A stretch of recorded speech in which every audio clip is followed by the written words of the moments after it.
కనుగొన్నట్లు ప్రభువు మీ హృదయమును ప్రేరేపించునుగాక.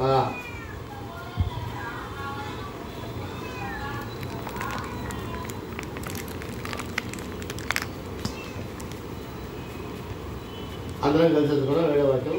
ఎలాగూ మిమ్మల్ని పోలి నడుచుకున్నానో మీకే తెలియను, మేము మీ మధ్యమును అక్రమంగా నడుచుకునలేదు. దయచేసి కూర్చోండి, చిన్న ప్రార్థన చేసుకున్నాం. మహాపరిశుద్ధుడైన పరలోకమున్న తండ్రి, మహోన్నతుడ, సర్వాధికారి, జీవగల దేవ, జీవాధిపతి అయ్యా, మరొకసారి యెషయా రాసిన గ్రంథం 3వ అధ్యాయం 1 నుండి 7 వచనాలు మేము ధ్యానిస్తుండగా అందులోని గొప్ప మర్మను మాకు తెలియచేయండియా. మా సొంత జ్ఞానం కాక మీరు ఇచ్చిన జ్ఞానంతో, మీరు ఇచ్చిన పరిశుద్ధాత్మతో, మీరు ఆత్మ నిబుద్ధలతో మేము మాట్లాడగలిగిన శక్తిని ప్రసాదించడానికి కోరుతున్నాము. మీరు వారి గ్రహింపు కలిగించేయండి. వారి హృదయంలో భద్రపరుచుకొని వాక్యాన్ని జీర్ణించుకొని అలాగే ప్రతి ఒక్కరికి నాగరికంగా జీవించగలిగిన శక్తిని, జ్ఞానం దయచేయమని నజరేయుడైన యేసుక్రీస్తు అతి పరిశుద్ధంగా అడిగి వేడుకుంటున్నాం తండ్రి. ఆమేన్. 3వ వచనం ఒకసారి చదవమ్మా.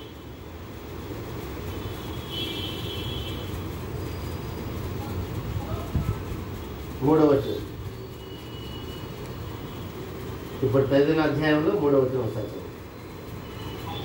అయితే ప్రభువు నమ్మదగినవాడు, 1 ఆయన మిమ్మల్ని స్థిరపరచును, 2 దుష్టత్వము నుండి. దుష్టత్వము అంటే కింద పుట్టోట్లు ఏమిచ్చినటువంటి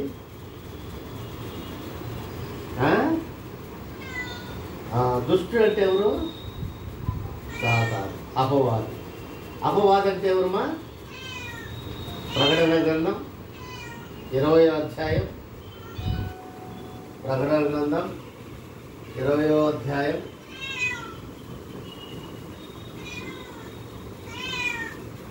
20వ అధ్యాయం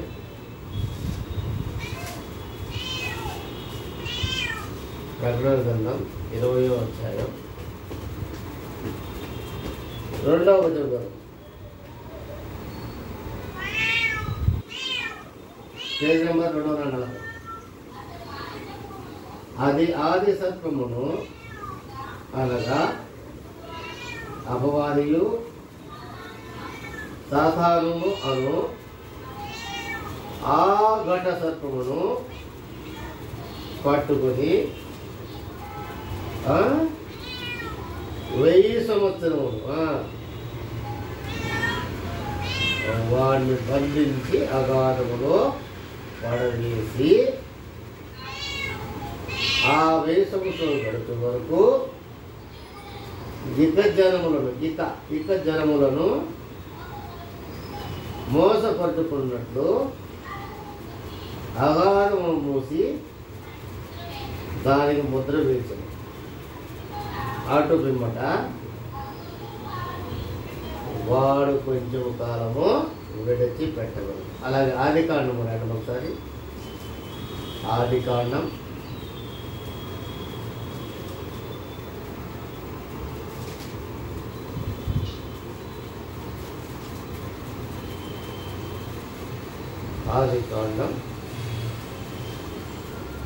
3వ అధ్యాయం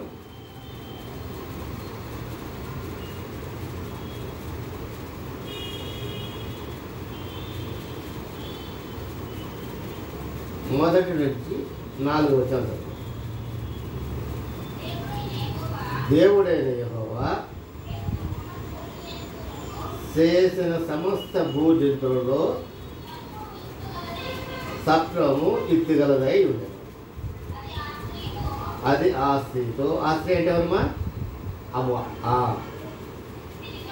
ఇది నిజమా? ఈ తోట చెట్టులో దేని ఫలమునైనను మీరు తినకూడదని దేవుడు చెప్పానా అని అడిగాడు. అందుకు స్త్రీ, ఈ తోట చెట్ల ఫలములను మేము తినవచ్చును, అయితే తోట మధ్యన ఉన్న చెట్టు ఫలమును గురించి దేవుడు మీరు సావుకున్నట్లు వాటిని తినకూడదనియు వాటి ముట్టకూడదను చెప్పినని సర్పముతో అనెను. అందుకు సర్పము, మీరు చావనే చావరు, ఏలైనగా మీరు వారు తిండి తినమన మీ కన్నులు తెరవబడిననియు మీరు మంచి చెడ్డలను ఎరిగిన వారై దేవతల వలె ఉంటున్నట్టు దేవునికి తెలియని స్త్రీతో చెప్పగా, స్త్రీ ఆ వృక్షమును ఆహారములకు మంచిదియు కన్నులకు అందమైనదియు వివేకమిచ్చు అందమైనదియు చూచినప్పుడు ఆమె తన పొలంలో కొన్ని చూసుకొని తిని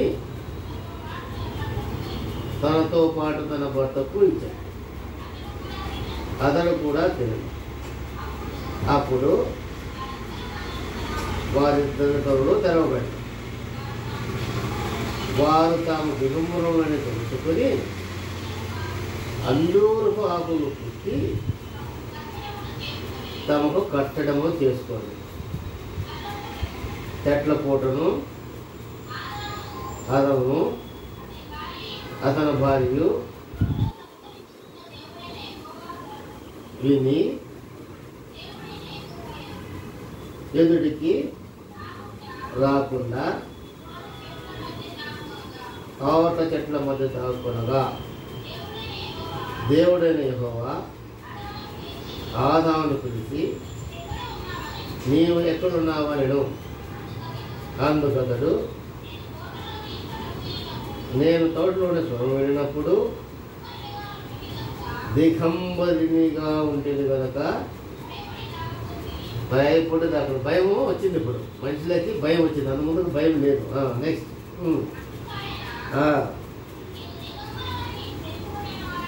నీకు దిగుమని తెలిసిన వాడెవడు?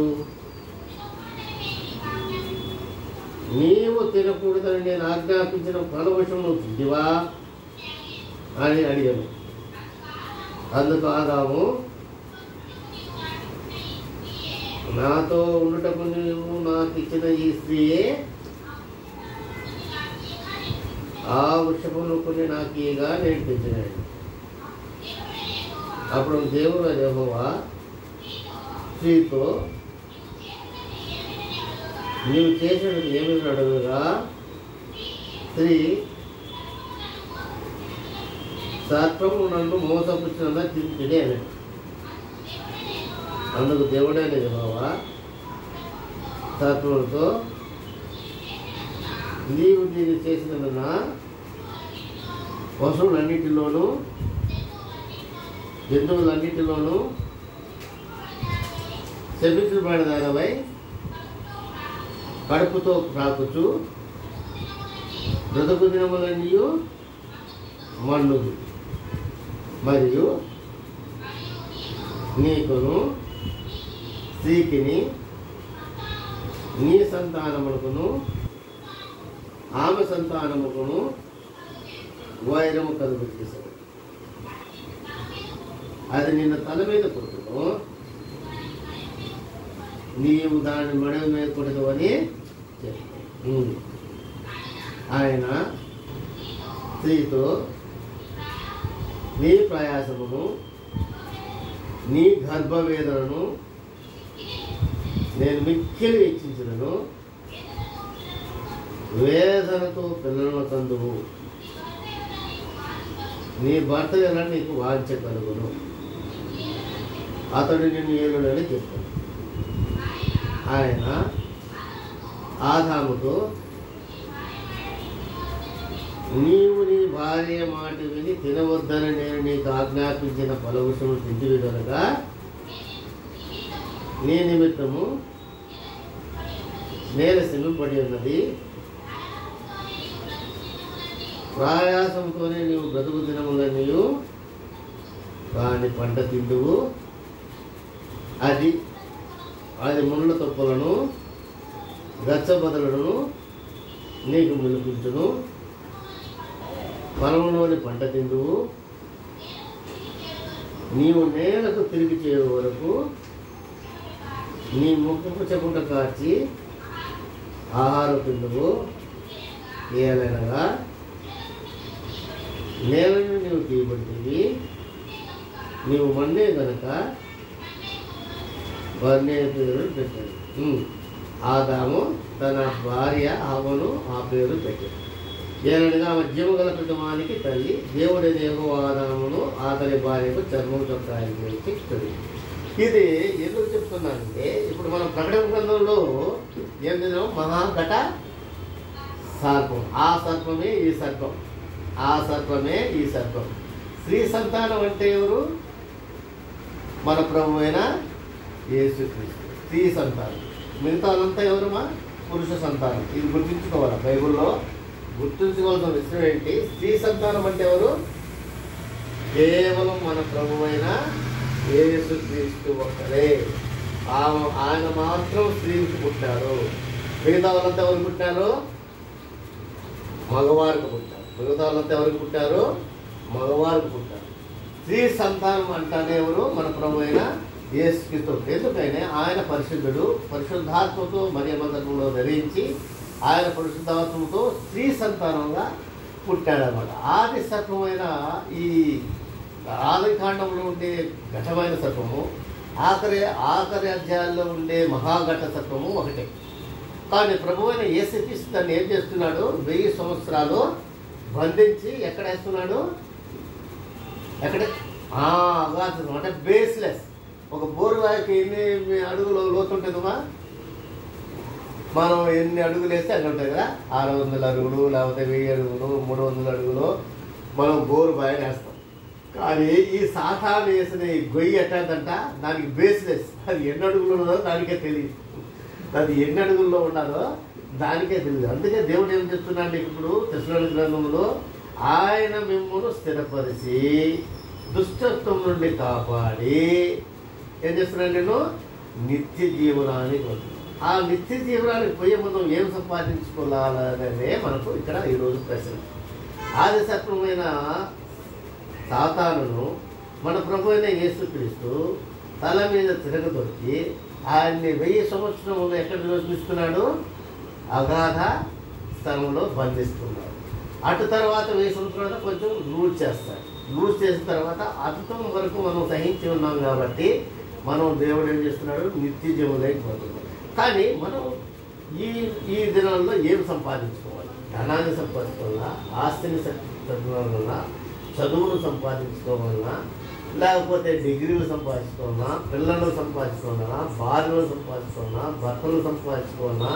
లేకపోతే ఆస్తిపాస్తులు ఉన్నా? బిల్డింగులు సంపాదించుకోవాలి? ఏం మనం సంపాదించుకోవాలి? యాక్చువల్లీ మనం ఇప్పుడు ప్రభు అయిన యేసుక్రీస్తుని తెలిసిన వారు కాబట్టి మనం ఏమి ఈ లోకంలో సంపాదించుకోవాలా?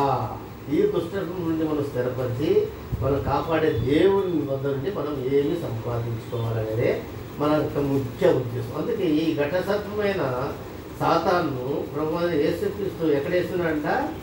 పాతాళంలో అగాధ స్థలంలో, అంటే బేస్లెస్. దానికి బేస్ లేదు. ఇంకా అగాధం ఎంత లోతైందో నాకే తెలియదు, మనకు తెలియదు. కానీ దేవుడు ఏం చెప్పాడు? అగాధ స్థలంలో దాన్ని బంధించి వేసేసాడు. కానీ మనం మన జీవితంలో ఉన్నప్పుడు మనం ఏం సంపాదించుకోవాలో చూస్తాం. ఫిలిప్పీయులకు రాసిన పత్రిక 3వ అధ్యాయం 9వ వచనం. ఫిలిప్పీయులకు రాసిన పత్రిక 3వ అధ్యాయం 9వ వచనం.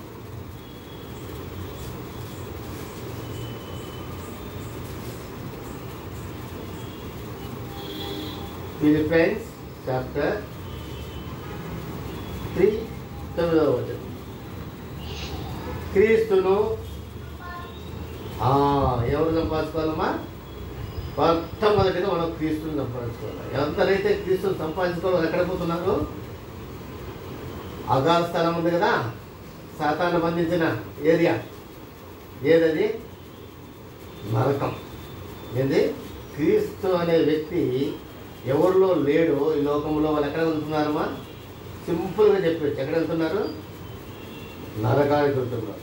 కానీ మన ప్రభు అయిన యేసుక్రీస్తు ప్రతి ఒక్కరికి ఛాన్స్ ఇస్తున్నాడు. ఆయన అంగీకరించేదానికి, ఆయన నామమును గుర్తించేదానికి, ఆయనతో ఉండేదాన్ని. కాబట్టి మనం ఏం సంపాదించుకోవాలి? ఫస్ట్ క్రీస్తును సంపాదించుకొని బ్రహ్మశాస్త్ర మూలమైన నా నీతిని కాక క్రీస్తు నందలి విశ్వాసములైన నీతి అనగా విశ్వాసమును బట్టి దేవుడు అనుగ్రహించు నీతి గలవాడే ఆయన యందు అవగణితము ఏ విధము చేతనను మృతులలో నుండి నాకు పునరుద్ధానం కలుగునని ఆయన మరణ విషయంలో సమాన భావం వాడై ఆయనను ఆయన పునరుద్ధారమును ఎరువు నిమిత్తమును ఆనుమానం ఎదుట ఎత్తు నిరుగు నమస్తమును సమస్తమును నష్టపరుచుకొని సమస్తం అంటే నీకు కలిగింది, దేవుడిచ్చింది నీకు కలిగింది, దాన్ని అంతా సమస్తము నష్టపెట్టుకొని వాటిని పెంటతో సమానముగా ఎంచుకును. నాకు డిగ్రీలు దండిగా ఉన్నాయా? దాన్ని పెంటతో సమానం. నాకు మంచి ఉద్యోగం ఉందా? దాన్ని పెంటతో సమానం. నాకు ఆస్తులు ఉన్నాయా? దాన్ని పెంటతో సమానం. నాకు పిల్లలు ఉన్నారా? దాన్ని కూడా పెంటతో సమానం ఉన్నారు. నాకు మరణాలు ఉన్నారా? దాన్ని కూడా పెంటతో సమానం ఉంచుకోవాలి. నాకు ఈ దేశంలో ఏమున్నా వాటిని క్రీస్తు విషయంలో వచ్చి మనం ఏముంచుకోవాలా? పెంటతో సమానం. అంటే క్రీస్తును మొదట ఉంచుకోవాలి, క్రీస్తు తర్వాతనే ఇవ్వండి. ఆయన నీకు ఆయన ఏమి తీసేయడు, ఏమి నీకు ఇవ్వకున్నప్పుడు అన్నీ చేస్తాడు. కానీ మొట్టమొదటిగా నువ్వు నేను ఎవరిని సంపాదించుకోవాలా? క్రీస్తును సంపాదించుకోవాలా. ఇది మొట్టమొదట బేసిక్. అందుకే ప్రతి విషయం ఏమున్నా కానీ మన చదువుని, మన ఆస్తులుండి, మన పొలుకుబడి ఉండి, మన బంధువులు ఉండి, రక్త సంబంధం ఉండి, బలం ఉండి, అధికం ఉండి, ఏమున్నా కానీ ఉద్యోగం ఉండి, ఏమున్నా కానీ ఇవన్నీ దేంతో సమానంగా ఎంచుకోవాలంట? పెంటతో సమానంగా ఎంచుకోవాలి. అటువంటి స్పృహ మనలో ఉందా లేదా? లేనితో అటువంటి గొప్ప విశ్వాసం మనం ఉండాలని మనం ఈరోజు ఉపవాస ప్రార్థనలో ప్రార్థించుకుంటాం. ఇంకా ఏం చెప్తున్నాడు? ఇంకా ఏం సంపాదించుకోవాలంట? మన ప్రాణాన్ని సంపాదించుకోవాలి. మన ప్రాణం అంటే నిత్య జీవుకు పోయే ప్రాణం, నిత్య నరకానికి పోయే ప్రాణాలు. మార్కు సువార్త 8వ అధ్యాయం 36వ వచనం ఒకసారి చదువుతాం. మార్కు సువార్త 8వ అధ్యాయం 36వ వచనం.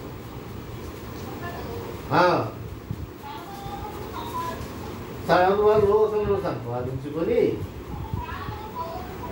తన ప్రాణమును పోగొట్టుకునేలా. ఏంటి అర్థం ఏంటిది? తన ప్రాణం అంటే అందరూ ప్రాణాలు పోతున్నాయి కదా.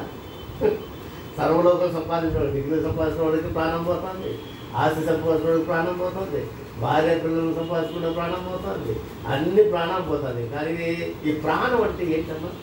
ఈ ప్రాణం అంటే ఏంటి? ఈ ప్రాణం ఎవరు సంపాదించు, ఎవరిలో ఉంది ప్రాణం? ఈ ప్రాణం ఎవరో దాచబడి ఉన్నారమ్మా. నీ ప్రాణం, ఉన్న ప్రాణం ఎవరిలో దాచబడి ఉన్నది? కొలస్సీయులకు రాసిన పత్రిక 3వ అధ్యాయం 3వ వచనం చూడండి. కొలస్సీయులకు రాసిన పత్రిక 3వ అధ్యాయం 3వ వచనం. ఎవరి దగ్గర దాచబడిన నీ ప్రాణం, నా ప్రాణం? ఇప్పుడు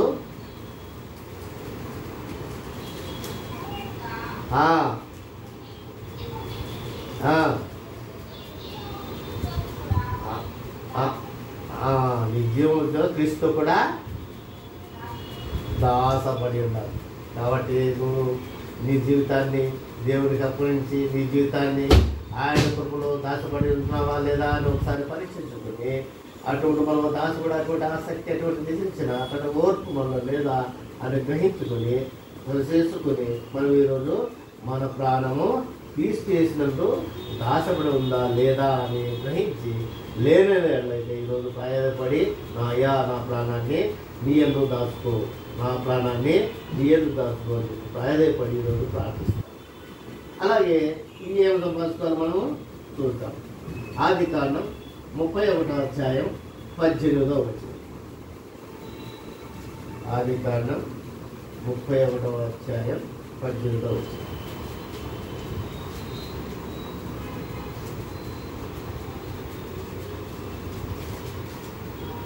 ఇప్పుడు ఎన్ని విషయాలు చెప్పాను? ఫస్ట్ ప్రీతులు సంపాదించుకోవాలా, రెండోది నీ ప్రాణాన్ని సంపాదించుకోవాలా, మూడోది చెప్తాను చూడండి 31వ.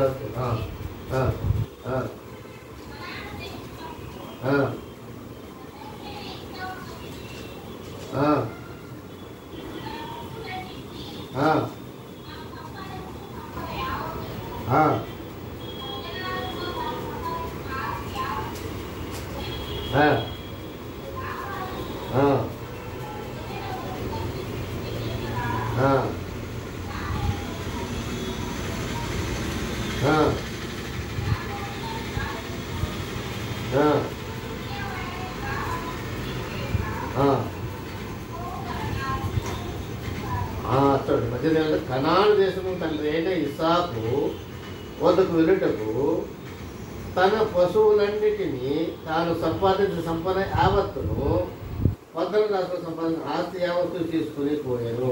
ఇప్పుడు ఇక్కడ యాకోబు ఏం చేశాడమ్మా? మొత్తం సంపాదించాడు. అన్నను మోసపుట్టినాడు, దేశం తీసుకున్నాడు. అలాగే అన్నలో పాపం వచ్చింది, అన్నలో వచ్చి తరివి వెళ్ళిపోయినాడు. అక్కడ పోయి లాభాల దగ్గర పోయి 2 పిల్లలు పెళ్లి చేసుకున్నాడు, ఆస్తి సంపాదించాడు, బరువు అన్నీ సంపాదించి ఇప్పుడు ఎక్కడ వస్తున్నాడు? మళ్ళా తండ్రి అయిన ఇస్సాకు దగ్గరికి వస్తున్నాడు. ఎవరు? యాకోబు. ఇప్పుడు ఈ ఆస్తి అంతా పట్టుకొని వస్తున్నాడు. ఎంత సంపాదించుకుని, ఎలా సంపాదించాడు? మోసంతోనో, ఎదురుతోనో, ఏదో విషయంతోనో చాలా సంవత్సరాలు కూడా అన్నీ సంపాదించినాడు. ఆస్తిని పట్టుకొని వస్తున్నాడు. పట్టుకొని వచ్చిన తర్వాత ఏం చేస్తున్నాడు అక్కడ అన్న? చదవండి 21వ వచనం చదవండి. అతడు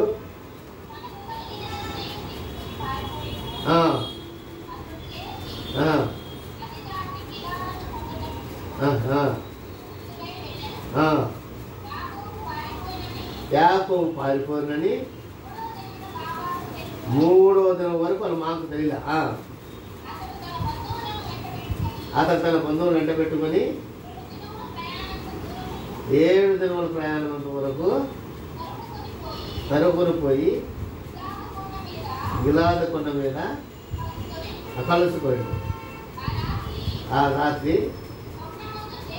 స్వప్నంలో దేవుడు లాభాలకు వచ్చి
సుమే అని నాతో చెప్పాడు.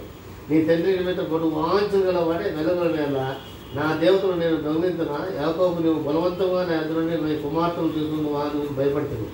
ఎవరి వద్దకు దేవతలు నమ్మడం బ్రతుకున్నాడు. ఇప్పుడు లాభాన్ని మామతో చెప్పకన్నా కూతురు లోకుమారు అందరిని అంటి పెట్టుకొని వచ్చాడు అయ్యా. ఇప్పుడు మామ పరిగెత్తుకుంటా వచ్చాడు ఎవరి దగ్గరికి? యాకోబు దగ్గరికి వచ్చి ఏం చెప్తున్నట్టు చూడండి 37 వచనం. నీవు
ఇప్పుడు ఏం చెప్తున్నాడు?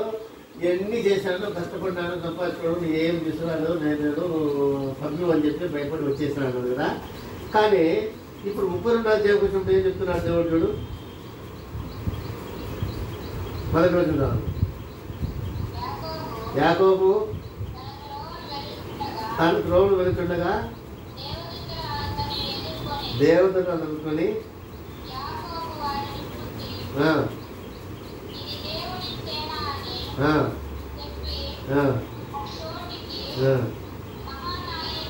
మహానాయం పేరు పెట్టిన. మహానాయం అంటే ఏమంటే అర్థము? 2 సేనలు. ఇప్పుడు ఏం చేశాడు? యాకోబు త్రోవలో వచ్చినగా దేవదూతలు ఎదుర్కొన్నాడు. ఎదుర్కొన్న తర్వాత ఏం చేసినప్పుడు 22వ వచనం అండి, 32వ వచనం అదే అధ్యాయంలో 22వ వచనం. అతను రాత్రి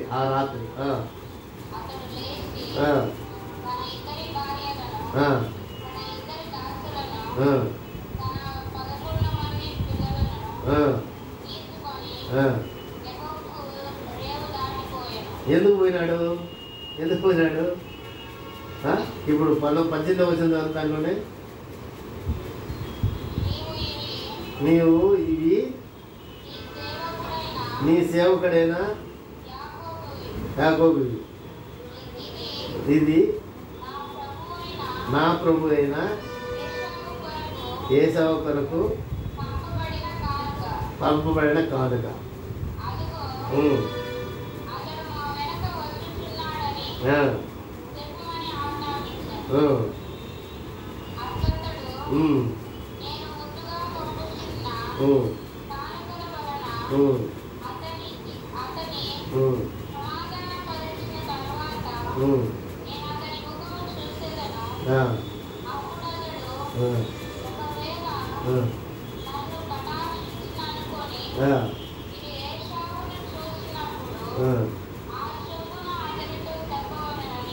చాలు. ఇప్పుడు ఏం చేస్తాడు? ఏసావు నన్ను కటాసిస్తాడు. ఏసావు ఎందుకు కటాసించాలా? యాకోబు దండిగా ధనం ఉంది, సంపాదన ఉంది, అన్నీ ఉన్నాయి. కానీ ఎవరు లేడు? ఆయన కూడా దేవుడు లేడు. ఎవరు లేరు? దేవుడు లేడు. ఎవరికి లేడు దేవుడు? ఎవరికి లేడు? యాకోబుకు దేవుడు లేడు. సంపద ఇచ్చినాడు, ఆస్తి ఇచ్చినాడు, అన్నీ ఇచ్చినాడు, కానీ దేవుడు లేడు. అందుకే ఎవరితో భయపడుతున్నాడు? అయ్యా, ఎవరితో భయపడుతున్నాడు? ఏసావుతో భయపడుతున్నాడు. ఎందుకు ఏసావుతో భయపడుతున్నాడు? చూడండి, అదే 32వ అధ్యాయం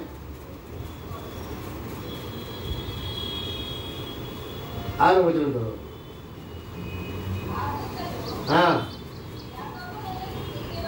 యాకోబు తిరిగి వచ్చి, మేము నీ సహోదరుడైన ఏసావు వద్దకు వెళ్తిమి, అతడు 400 మందితో నిన్ను ఎదుర్కొంటున్నాడని చెప్పగా యాకోబు మిక్కిలి భయపడి తొందరపడి ఏసావు ఒక గుంపు మీదకి వచ్చి దాన్ని అతము చేసిన నేల మిగిలిన గుంపు తప్పించుకుపోనని తనలో ఉన్న జనములను, పశువులను, ఒంటెలను 2 గుంపులుగా విభాగించి, అప్పుడు యాకోబు నా తండ్రి అయినా, ఇప్పుడు దేవుడు గుర్తొస్తున్నాడు. ఇప్పుడు దాకా ఏమన్నా మేకలు ఉన్నాయి, మందులు ఉన్నాయి, పశువులు ఉన్నాయి, బంధువులు ఉన్నారు, ఆస్తి ఉన్నారు, పిల్లలు ఉన్నారు, అన్నీ అనుకుంటున్నాడు. ఇప్పుడు ఏమొచ్చింది? సావుకు, ప్రాణానికి వచ్చింది. ఎవరి వల్ల ప్రాణభయము? ఏసావు వల్ల ప్రభు అన్నం వల్ల ప్రాణం అయిపోయింది ఎవరికి. అయిపోయినప్పుడు ఏం చేస్తున్నప్పుడు దేవుణ్ణి గుర్తు చేసుకుంటాడు. మొత్తం ఈ మోసం చేసిన అంతా తెలుసుకున్నాడు. అయినా నువ్వు ఎంత ఆశీర్వాదం ఉందంటే ఆయనకు చాలామంది పిల్లలు ఉన్నారు, చాలామంది ఒర్రులు ఉన్నాయి, చాలా మేకలు ఉన్నాయి, మంతలు ఉన్నాయి, ఆస్తులు ఉన్నాయి, దాసీలు అందరూ ఉన్నాయి, గాడిదలు ఉన్నాయి, అన్నీ ఉన్నాయి. కానీ ఎవరు లేరు అక్కడ. ఇప్పుడు మన లోకంలో కూడా మన విశ్వాసంలో కూడా కొంతమంది అనుకుంటాను, నేను దశభాగం ఇస్తాను, రోజు ప్రార్థనకు వస్తాను, రోజు పాటలు మాట్లాడతాను, రోజు మాట్లాడతాను, రోజు వాక్యం వింటాను, అయినా మళ్ళీ ఎవరు ఉండరు, విశ్వాసం ఉండదు. ఏమన్నది ఇప్పుడు విశ్వాసమే దేవుడు. ఏంటి విశ్వాసం ఇప్పుడు దేవుడు అనమాట. ఆ విశ్వాసం ఉండదు. ఇది జరుగుతుందో జరగదు, ఇది జరుగుతుందో. అందుకే దేవుడు ఆది కాండంలో 3 శాపాలు ఇచ్చాడు. ఎవరెవరికి ఏమైనా శాపం ఇచ్చాడు? ఫస్ట్ గడ్డ సప్పానికి మోసపుచ్చిన శాపానికి ఏమి ఇచ్చాడు శాపం? బ్రతుకు తినలు పాకుతూ ఉంటావు, నేల మీద దోకాడుతూ ఉంటావు, మట్లో తిరుగుతూ ఉంటావు అని చెప్పాడు.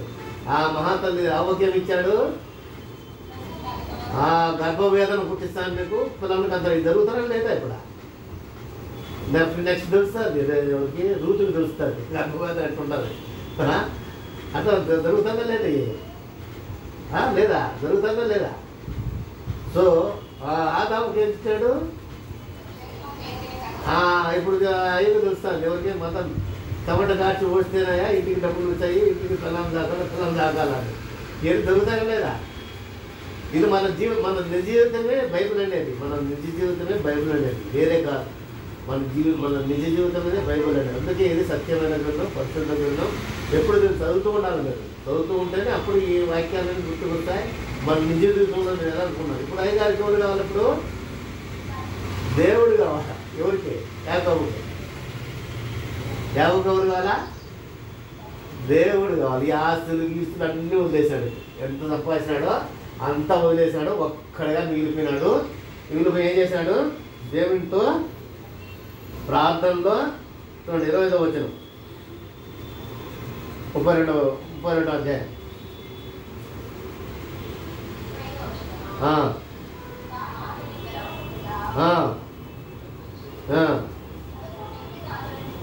ఆదరణ కొట్టాడు.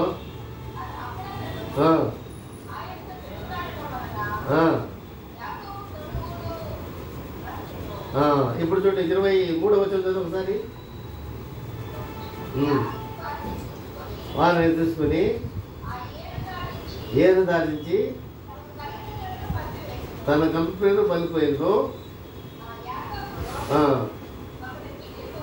ఒక్కడే మిగిలిపోయాడు. సరిగ్గా వాళ్ళని యాకోబు ఒక్కడే మిగిలినాడు. వాడి ఆస్తి లేదు వాడి దగ్గర, వాడి భార్యలు లేదు, వాడి పిల్లలు లేరు, ఇంకెవలేదా, వాడి మన్నలు లేవు, దాసులు లేవు. దాసులు ఒక్కడే మిగిలిపోయినాడు. అయ్యా మన జీవితం వల్ల మనం ఒక్కడే మిగిలిపోతాం. మనం ఒక్కడే మిగిలిపోతాం. తెలుసుకోవాలి. మనం భయంకరమైన జనాలు రాబోతున్నాయి. ఒక్కడే మిగిలిపోయినా కానీ పర్వాలేదు, ఇద్దరు మిగిలినా పర్వాలేదు, ముగ్గురు మిగిలినా పర్వాలేదు. దేవుని మాత్రం వరకు దేవుని ఎందు నిత్య జీవం భయభక్తులతో మనం జీవించినట్లయితే మనకు నిత్య జీవం కలుగుతుంది. ఇప్పుడు అయ్యగారు ఒక్కడే మిగిలిపోయినాడంట. ఒక్కడే మిగిలిపోయి ఒక నరుడు తెల్లవారు వరకు అతనితో పెరుగుతున్నాడు. ఒక నరుడు ఎవరితో పెరుగులాడుతున్నాడు?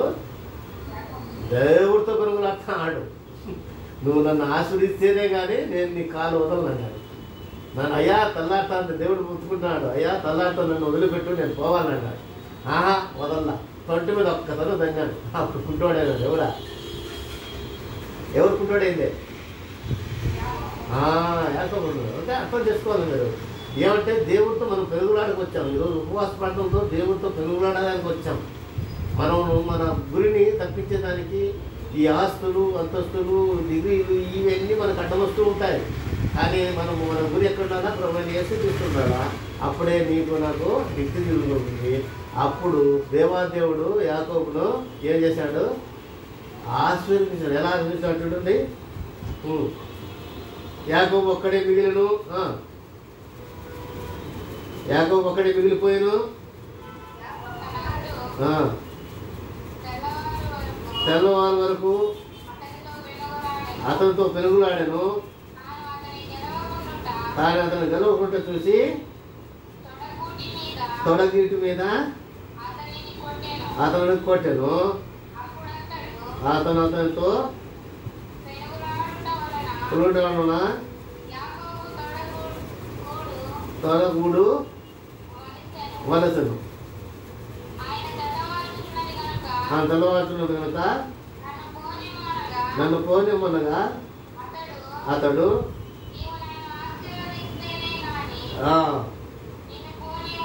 చూడు ఇప్పుడు ఏం ఆశీర్వాదం ఉందమ్మా? ఆయనకి ఏమైనా ఆశీర్వాదాలు తక్కువ ఉన్నాయా? గొర్రెలు ఉన్నాయి, దాసులు ఉన్నారు, తండ్రులు ఉన్నారు, 2 భార్యలు ఉన్నారు, పిల్లలు ఉన్నారు, మందలు ఉన్నాయి, ఆశ అన్నీ ఉన్నాయి. మళ్ళీ ఆయనకి ఏం ఆశీర్వాదం కావాలి ఇప్పుడు? మనకి ఎన్ని ఉన్నా ఎన్ని లేకపోయినా కానీ దేవునికి కనికరము, దేవునికి ఆశీర్వాదము లేదు. మనం మన దుష్టత్వం నుండి స్థిరపడం, మన దుష్టత్వం నుండి విడచం. ఆయన మిమ్మల్ని స్థిరపరిచి దుష్టత్వం నుండి కాపాడు. ఇప్పుడు ఏం దుష్టత్వం చేశాడయ్యా యాకోబు? చదువు కింద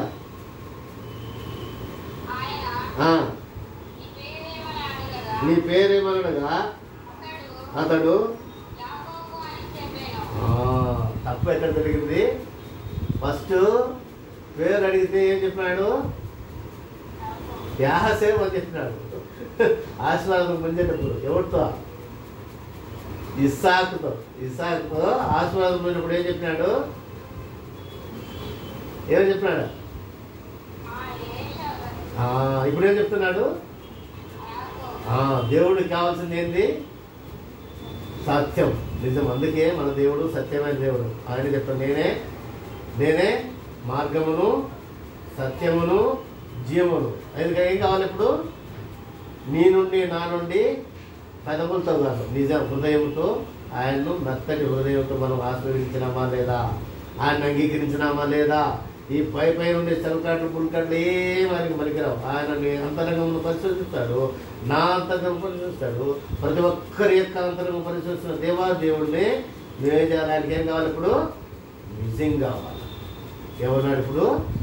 ఎవరయ్యా నువ్వు అంటే ఏమన్నాడు? మొట్టమొదటి ఏమన్నాడు? కొన్ని సంవత్సరాలు కలిసిపోయింది. ఇప్పుడు దేవుడు ఎలా ఆశ్రయిస్తాడు చూడండి.